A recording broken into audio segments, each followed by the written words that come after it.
Hello everyone. Good morning. This is a lecture for BSc final year in organic chemistry. In organic chemistry में unit number first जो हमारी HSAB है, hard soft acid and bases, इस unit को cover करेंगे हम। Actually ये unit आपकी ऑलरेडी कवर हो चुकी है, इसके नोट्स हैं आपके पास, बट मैक्सिमम स्टूडेंट्स के क्वेश्चंस आए मेरे पास। उनका ये कहना था कि ये क्वेश्चंस के आंसर हम कैसे लिखें, सारे ही ऐसे लग रहा है कि रटने पड़ेंगे, समझ में नहीं आ रहे थे, मतलब ओवरऑल वो एनालाइज नहीं कर पा रहे क्वेश्चंस को।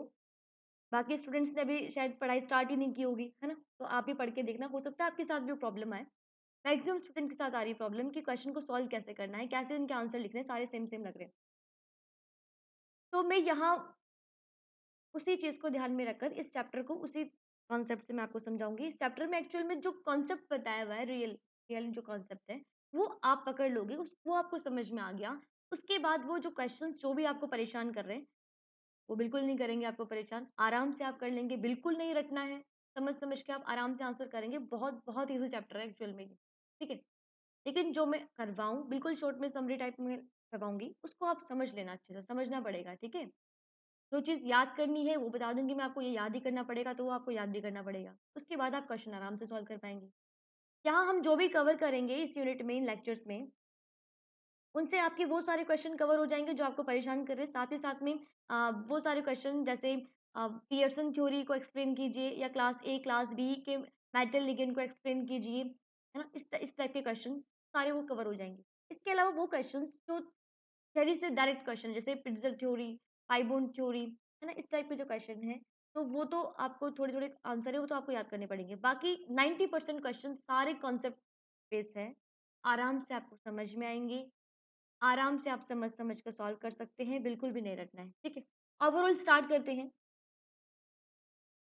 इस चैप्टर में एक्चुअल में क्या बताया हुआ है, ध्यान से देखना। देखो, कोऑर्डिनेशन कंपाउंड को आप सब बहुत अच्छे से जानते हो ना?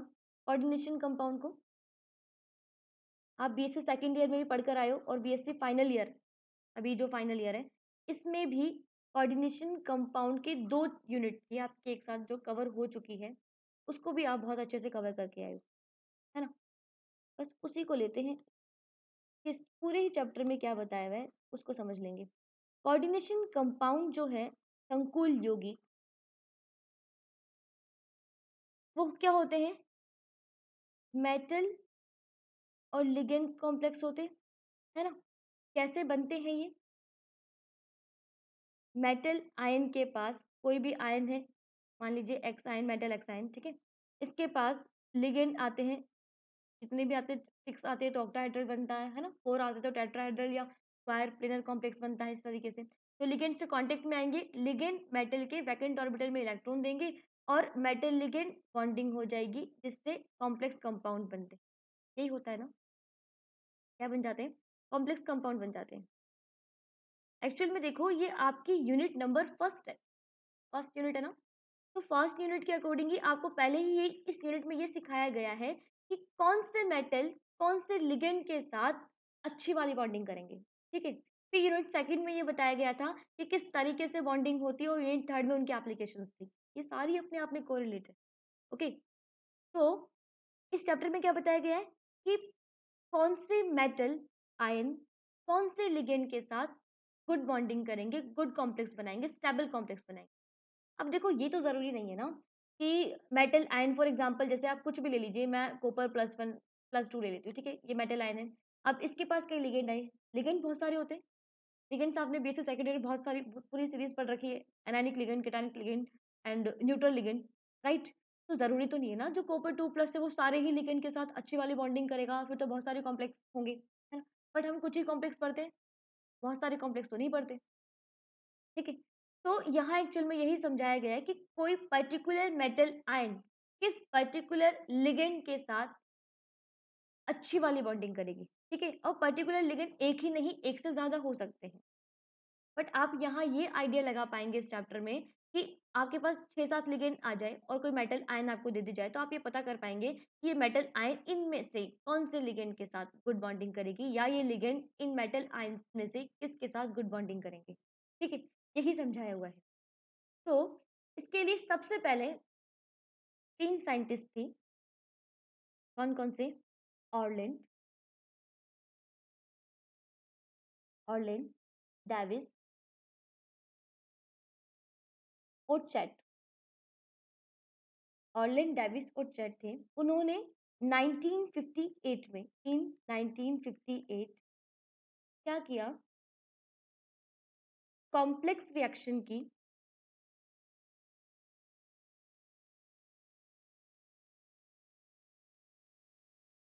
जो कॉम्प्लेक्स रिएक्शन होती है, कॉम्प्लेक्स रिएक्शन मीनिंग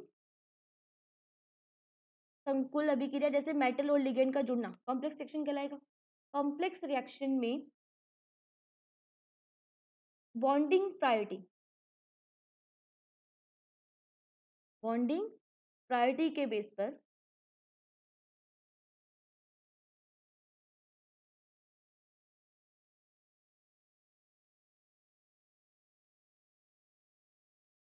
पर क्या किया? मेटल आयन को,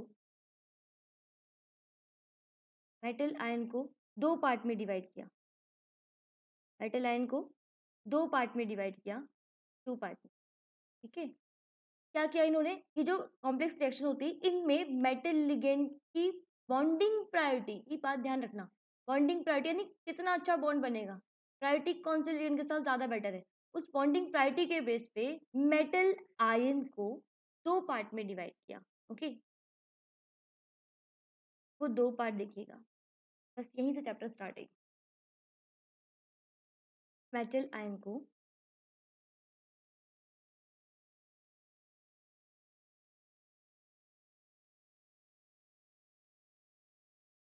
दो पार्ट में डिवाइड, कौन से हैं वो दो पार्ट? मेटल आयन को दो क्लास में रखा, एक को, एक टाइप की मेटल आयन को क्लास ए में, स्पेसिफिक कैरेक्टरिस्टिक थे इनके, है ना, क्लास ए के और क्लास बी मेटल आयन के। एक को रखा क्लास ए में और दूसरे टाइप के मेटल आयन को रखा क्लास बी में। ओवर ओवरऑल मेटल आयन के दो नेचर को एक्सप्लेन किया इन्होंने। ठीक है, बस ये अच्छे समझ जाना किसको किस में रखा। ठीक है, क्लास ए में जितने भी जो एल्कलाइन मेटल होते हैं, एल्कलाइन मेटल, एल्कलाइन मेटल बोले तो क्षारीय धातु, मेटल आयन, ये ध्यान रखना आयन की बात कर रहे हैं हम, क्योंकि लिगेंड मेटल कॉम्प्लेक्स में मेटल आयन के पास ही लिगेंड आते हैं ना। तो alkaline metal ion, alkaline earth metal ion, alkaline earth metal क्षारीय मृदा धातु, एल्कलाइन अर्थ मेटल आयन, और कुछ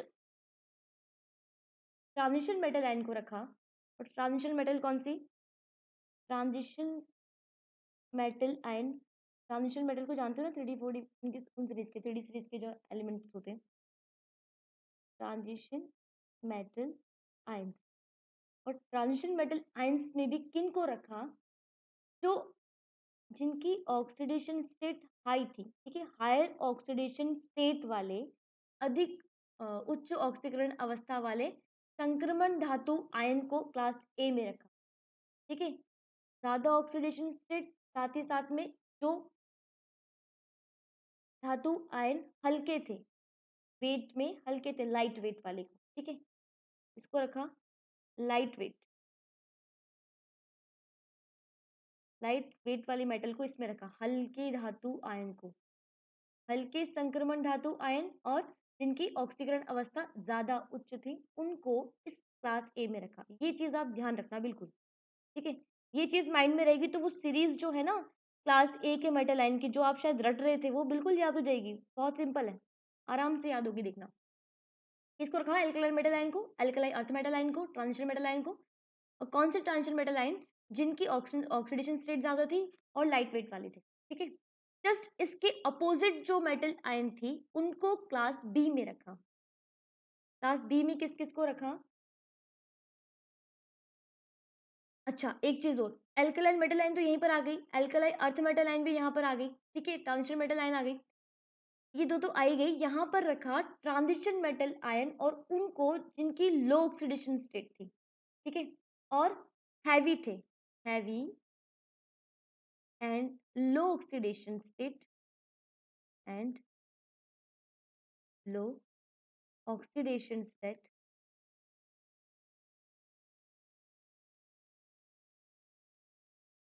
वाले ट्रांजिशन मेटल आयन को यहाँ रखा गया, क्लास बी में, ठीक है? याद रहेगा। अब ये पकड़ के नहीं बैठना है कि केवल ट्रांजिशन मेटल आयन है, कुछ और भी मेटल आयन हैं जो जिनकी ऑक्सीडेशन स्टेट कम और हैवी है, ठीक है? उनको भी यहीं पर रखा गया था, ओके? लेकिन मैक्सिमम ये जो मैंने लिखा है उसको आपको याद रखना है, ठीक है? आगे सुनना। फॉर एग्जाम्पल, जो मैं यहाँ एग्जाम्पल लिखवा रही हूँ, रेयर लिखवा रही हूँ, आगे पियर्सन में मैं बिल्कुल सीक्वेंसली आपको लिखवाऊंगी, वो याद भी हो जाएंगे, ठीक है? फिलहाल आप लिखिए। फॉर एग्जाम्पल जैसे Fe3+, हमें पता है ना Fe2+ में भी पाया जाता है और Fe3+ में भी। Fe3+ क्या है? इसकी हायर ऑक्सीडेशन स्टेट, ठीक है? हायर ऑक्सीडेशन स्टेट का ट्रांजिशन मेटल यहीं पर आना है, ठीक है?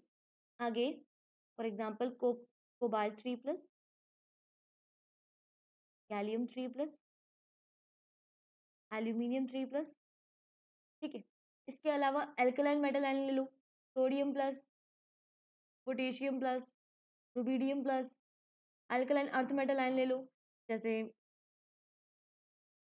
बेरिलियम 2+, मैग्नीशियम 2+, ओके, कैल्शियम 2+, ये सारे एक्सेट्रा, ठीक है? ये कुछ मैंने लिखे हैं, आगे मैं आपको अच्छी वाली सीरीज लिखवा भी दूंगी। ये सारे इनको किस में रखा? क्लास ए में रखा, ओके? क्लास बी में किनको रखा? जो लो ऑक्सीडेशन स्टेट वाले ट्रांजिशन मेटल आयंस थे, फॉर एग्जांपल कॉपर+, देख लीजिए, कॉपर+2 वाला यहाँ पर है, यहाँ फिलहाल नहीं है, वो कहाँ पर है आगे बात करेंगे, बॉर्डर लाइन है वो, ठीक है? कॉपर+1, Ag+, Au+, ये लोअर ऑक्सीडेशन स्टेट वाले हैवी मेटल आयन हैं, ठीक है? हैवी भी हैं साथ में, Hg2+, ओके, Hg2+ भी यहीं पर था, पैरिडियम 2+, एक्सेट्रा। ये सारी मैं विद ट्रिक सीरीज याद करवा दूंगी आगे, ठीक है? फिलहाल इतना ध्यान रखिए, क्लास ए में किसको रखा, ये पॉइंट याद रखना। Alkaline metal ion, alkaline earth metal ion, transition metal ion, कौन से वाले? जिनकी ऑक्सीडेशन स्टेट ज्यादा थी और लाइट वेट थे। हैवी और लो ऑक्सीडेशन स्टेट वाले ट्रांजिशन मेटल आयन को यहाँ रखा गया, किसमें? क्लास बी में रखा गया। हमने मेटल आयन की बात की थी, ठीक है?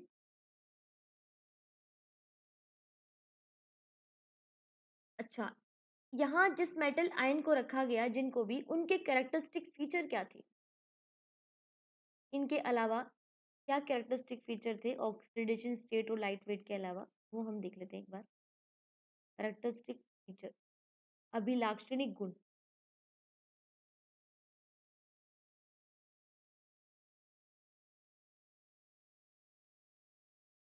अभिलाक्षणिक गुण, ठीक है? ध्यान से समझना, एक आपको याद हो जाएगा तो दूसरा आपको अपने आप याद हो जाएगा, फिर इसके अपोजिट जो कैरेक्टरिस्टिक फीचर है वो यहाँ पर आने वाले हैं, ठीक है?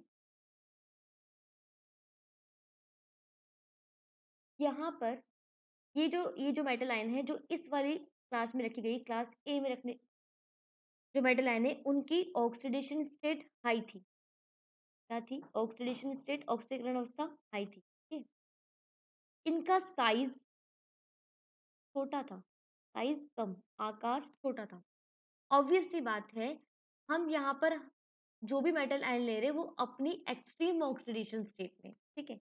हायर ऑक्सीडेशन स्टेट में, दैट मीन्स जितने इलेक्ट्रॉन निकलने निकल चुके, तो साइज छोटा ही होगा ना, ओके? आगे चलते हैं। इनकी ध्रुवण क्षमता जो है वो कम थी, लेस पॉलराइजेबल,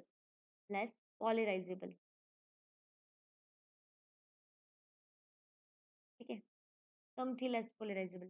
साइज कम, लेस पोलराइजेबल, ध्रुवण क्षमता भी कम। ठीक है, आगे इनकी जो डेंसिटी है वो भी कम, ध्यान रखना। ठीक है, डेंसिटी भी कैसी है, कम है। देखो लिखवाया है ना ऊपर, लाइट वेट वाले हैं, हल्के हैं, तो डेंसिटी यहाँ से याद हो जाएगी आपको, कम ही है। ठीक है, नेक्स्ट है इनकी आयोनाइजेशन एनर्जी, आयनन ऊर्जा, आयोनाइजेशन एनर्जी बहुत ज्यादा होती है, हाई आयोनाइजेशन एनर्जी। ठीक है, उच्च आयनन ऊर्जा। अब देखो आप आराम से समझ पाएंगे, बिल्कुल कॉन्सेप्ट लग रहा है। यहाँ पर जो मेटल, जिन मेटल आयंस को रखा गया है वो अपने हायर ऑक्सीडेशन स्टेट में है। ठीक है, फॉर एग्जाम्पल मैं Fe3+ की बात करूं, तो वी नो डेट Fe3+ या Fe2+ में पाया जाता है, राइट। तो अगर Fe2+ की बात करूं तो यहाँ से एक इलेक्ट्रॉन निकालने की पॉसिबिलिटी है, एक इलेक्ट्रॉन निकल सकता है। और आयनन ऊर्जा होती क्या है, इलेक्ट्रॉन बाह्यतम कोश से इलेक्ट्रॉन को निकालने के लिए जो आवश्यक ऊर्जा है उसी को बोलते हैं। ठीक है, आयनन ऊर्जा। तो यहाँ से तो एक इलेक्ट्रॉन निकल सकता है, Fe3+ में कन्वर्ट हो सकता है। अब आप यहाँ से इलेक्ट्रॉन निकालेंगे तो ज्यादा एनर्जी की रिक्वायरमेंट होगी, क्योंकि ये अपनी हायर ऑक्सीडेशन स्टेट में है, स्टेबल है इस कंडीशन में ही, राइट। फॉर एग्जाम्पल सोडियम+ की बात करूँ तो सोडियम एक इलेक्ट्रॉन देकर ही खुश है, एक इलेक्ट्रॉन देकर क्या करता है, इनर्ट गैस कॉन्फिग्रेशन में आ जाता है। ठीक है, इनर्ट गैस कॉन्फिग्रेशन में नियोन जैसा हो जाता है ना, ये अक्रिय गैस विन्यास धारण कर लेता है। अब इससे आप एक इलेक्ट्रॉन और निकालें तो बिल्कुल नहीं निकलेगा, बहुत ज्यादा एनर्जी देनी पड़ेगी। ठीक है, बहुत ज्यादा एनर्जी मतलब आयनन ऊर्जा ज्यादा हो गई। बात समझ में आई कि कैसे इनकी आयनन ऊर्जा ज्यादा है। ठीक है, आगे इनके जो कैरेक्टरिस्टिक फीचर्स है इनके, वो इनसे जस्ट अपोजिट है। अच्छा एक चीज और, बहुत ही काम की चीज है, एक एक पॉइंट और है कि इनके आउटर मोस्ट शेल से इलेक्ट्रॉन निकालना आसान नहीं होता, राइट। इनके आउटर मोस्ट शेल से इलेक्ट्रॉन निकालना आसान नहीं होता क्योंकि ऑलरेडी निकले हुए होते हैं। अब जो आउटर मोस्ट शेल बचेगा वहां से इलेक्ट्रॉन इतनी आसानी से नहीं निकल सकता। ठीक है, या ऐसे बोल सकते हो आप, इनके जो आउटर मोस्ट जो कक्षक है वो आसानी से विकृत नहीं किया जा सकता, डिस्टोर्ट नहीं किया जा सकता, डिस्टोर्ट नहीं किया जा सकता। ठीक है, ये पॉइंट आपको लिखवाया हुआ होगा वैसे, कि इनके बाह्यतम कोश से इलेक्ट्रॉन या इनके कक्षक को आसानी से डिस्टोर्ट या विकृत नहीं किया जा सकता। Okay, can't be distorted easily. आगे सुनना इधर, इनके कैरेक्टरिस्टिक फीचर्स क्या होने, जस्ट इनके अपोजिट। बस आप एक याद रखिएगा, दूसरा आपको याद हो जाएगा।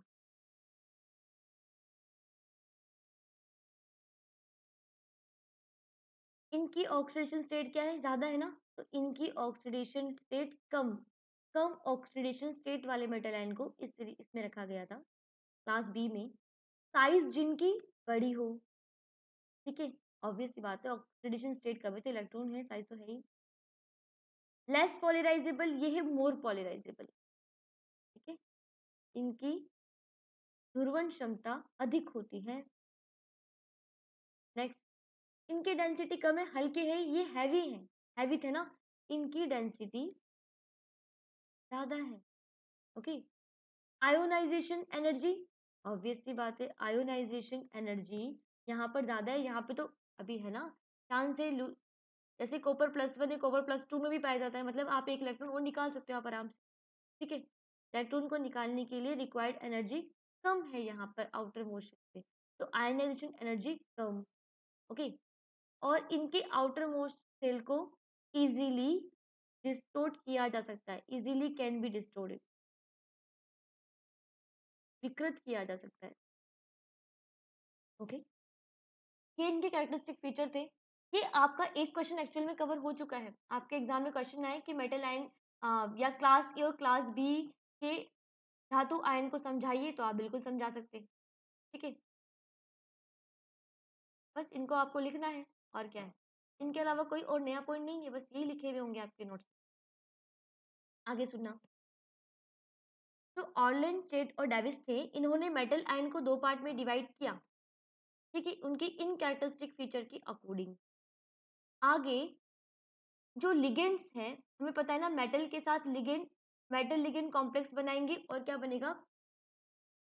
मेटल लिगेंड है, मेटल आयन के पास आएँगे तो मेटल लिगेंड कॉम्प्लेक्स बनेगा, इन दोनों के बीच में बॉन्डिंग हो जाएगी।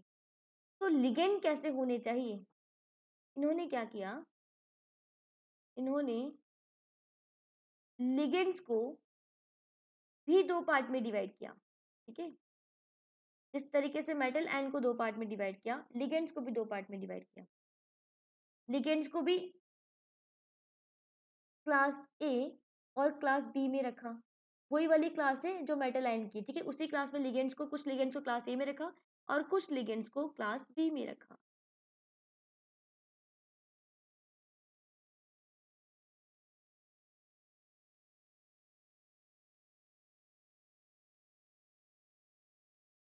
अब लिगेंड को याद करना तो बहुत ही ज़्यादा ईज़ी है, बहुत सिंपल है। ध्यान से देखना। क्लास ए में उन लिगेंड को रखा गया जो क्लास ए के मेटल आयन के साथ बॉन्डिंग प्रायोरिटी शो करते हैं। बात समझ में आई? क्लास ए के जो भी मेटल आयंस थे, उनके साथ जो भी लिगेंड अच्छी वाली बॉन्डिंग शो करेंगे, बॉन्डिंग प्रायोरिटी शो करेंगे, उन्हीं को किस में रखा गया? क्लास ए में रखा गया। इनको रखा गया ligands that show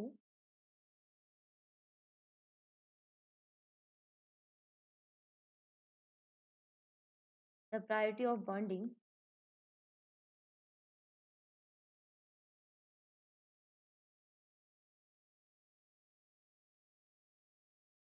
with class a metal, with class a metal ion. Okay, समझ गए कि उन लिगेंड को क्लास ए में रखा गया जो क्लास ए के धातु आयन के साथ बंधन की प्रायिकता रखते हैं, प्रायिकता। ओके, और क्लास बी में किनको रखा गया? क्लास बी में उनको रखा गया that show the bonding priority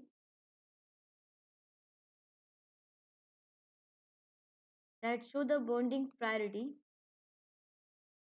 with class B metal.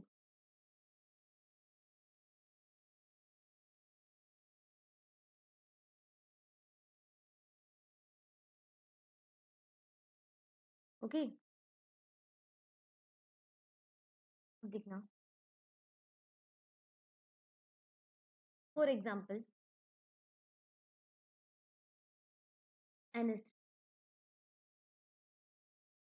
R3N H2O F माइनस, ये सारे एज ए लिगेंड बिहेव करते हैं ना, हमें पता है अच्छे से। ये एनानिक लिगेंड है और ये तीनों न्यूट्रल लिगेंड है। इसमें डोनर एटम नाइट्रोजन है, यहाँ भी डोनर एटम नाइट्रोजन है, यहाँ डोनर एटम ऑक्सीजन है और यहाँ डोनर एटम फ्लोरीन है। ये डोनर एटम का मतलब मेटल से बॉन्डिंग करने वाले एटम, जो मेटल को इलेक्ट्रॉन देके बॉन्ड फॉर्मेशन करेंगे। ओके, ये क्लास ए के साथ अच्छी वाली बॉन्डिंग करते हैं, ठीक है? यहाँ पर फॉर एग्जाम्पल R3P, ये फॉस्फोरस का हैलाइड है, phosphorus try alkyl phosphine. R2S, ये सल्फाइड है, die alkyl sulphide, etcetera. Okay, अब आप सोच रहे होंगे कैसे याद करेंगे? वेरी सिंपल, देखना अभी, बहुत ही सिंपल है।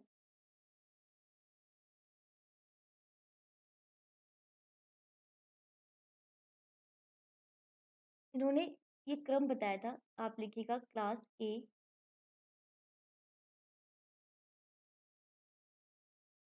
Metal ion,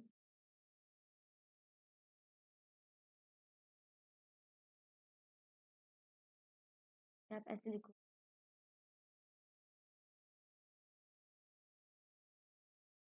order of bonding priority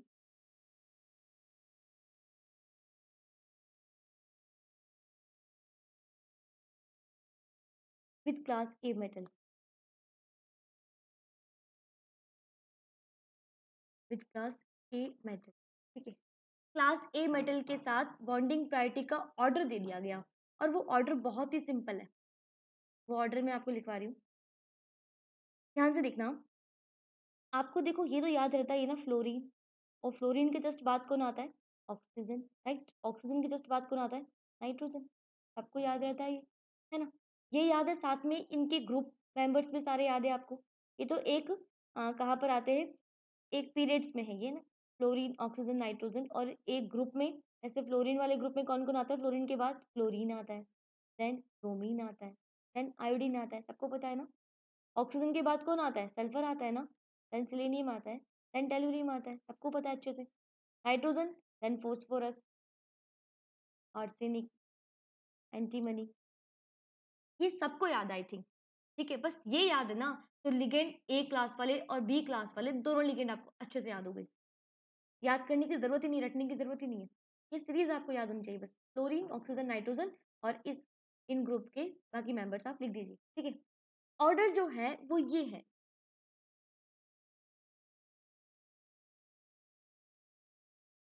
बस आंसर, बस यही ऑर्डर है, ठीक है? ऑर्डर का कहने का मतलब है कि अगर आप क्लास ए मेटल आयन को इन लिगेंड के कांटेक्ट में लाएँगे, या ये ligand class a metal ion के कांटेक्ट में जाएँगे, तो इनमें से, जैसे इनमें से, ठीक है? ये देखो, ये जो कंपैरिज़न है ना, ये एक ऑर्डर में है, ठीक है? इसका कंपैरिज़न करूँ मैं, तो इनमें से सबसे अच्छी वाली bonding class a metal ion के साथ फ्लोरीन करेगा। इनमें से सबसे अच्छी वाली बॉन्डिंग ऑक्सीजन करेगा, यहाँ पर नाइट्रोजन करेगा। ये है कॉन्सेप्ट बस, इतना सा याद रखना, ठीक है? और ये सारे क्या कहलाते हैं? क्लास ए लिगेंड। क्लास ए लिगेंड की जो ऑर्डर है वो क्या है? ये वाला है, ठीक है? क्लास ए लिगेंड का ऑर्डर है ये। कौन-सा? इसमें यहाँ से यहाँ जा रहे हैं तो क्लास ए लिगेंड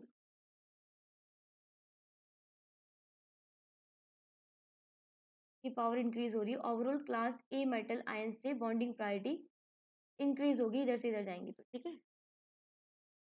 ठीक इसी तरीके से यहाँ पर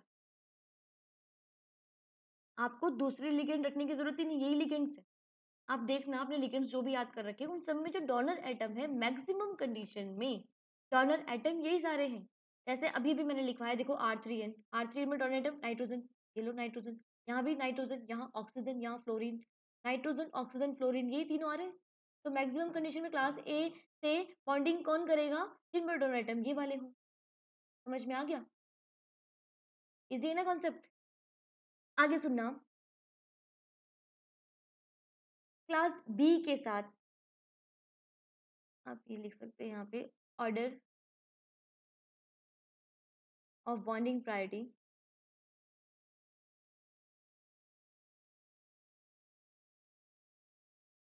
विद क्लास बी मेटल। अब क्लास बी मेटल इनके कांटेक्ट में आए तो क्या ऑर्डर हो जाएगा? विद क्लास बी मेटल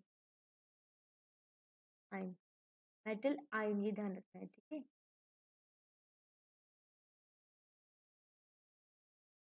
याद तो आपको बिल्कुल ऐसे ही रखना है, फ्लोरीन, ऑक्सीजन, नाइट्रोजन। फ्लोरीन वाली सीरीज क्लोरीन, ब्रोमीन, आयोडीन, ठीक है?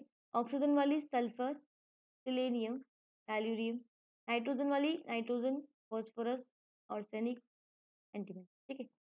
यहाँ पर जो ऑर्डर है किसके साथ? क्लास बी वाले मेटल के साथ। क्लास बी वाले मेटल के साथ जस्ट अपोजिट हो जाएगा ना अपोजिट। क्लास ए के साथ ये वाला है, तो क्लास बी के साथ क्या हो जाना है? ये वाला, बस सिंपल। क्लास बी मेटल आएगी तो सबसे अच्छी बॉन्डिंग इसके साथ होगी, देन इसके साथ, देन इसके साथ, देन इसके साथ, राइट?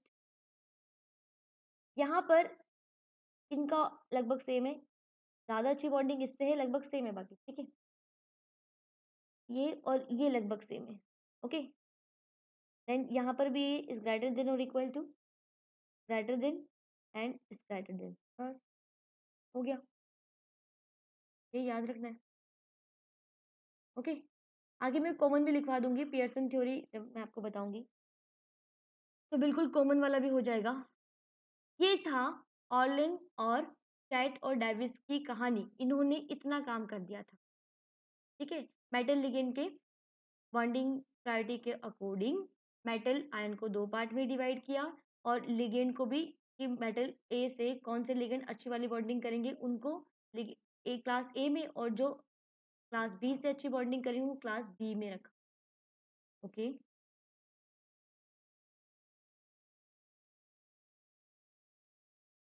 आगे आती है पियर्सन थ्योरी। पियर्सन थ्योरी मैं आपको नेक्स्ट लेक्चर में बताती हूँ। Pearson theory is the very important theory of this chapter. Pearson theory actual में इस चैप्टर का पूरा निचोड़ है। तो कंप्लीट कॉन्सेप्ट है वहीं पर है। ये सारा कॉन्सेप्ट वहाँ पर फिर से रिपीट होना है और वो एक कॉन्सेप्ट और बता देगा हार्ड और सॉफ्ट वाला, एसिड और बेस वाला। अब तक केवल क्लास ए और क्लास बी की बात की ना हमने, वो हार्ड, सॉफ्ट, एसिड, बेस सब बता देगा इन्हीं को, ठीक है? और अच्छी सी सीरीज भी दे देगा मेटल, आयन और लिगेंड्स। बिल्कुल सिंपल है, उसको याद करने के बाद क्वेश्चन आपके सॉल्व होने लग जाएंगे। तो बाकी हम नेक्स्ट लेक्चर में देखते हैं। Thank you.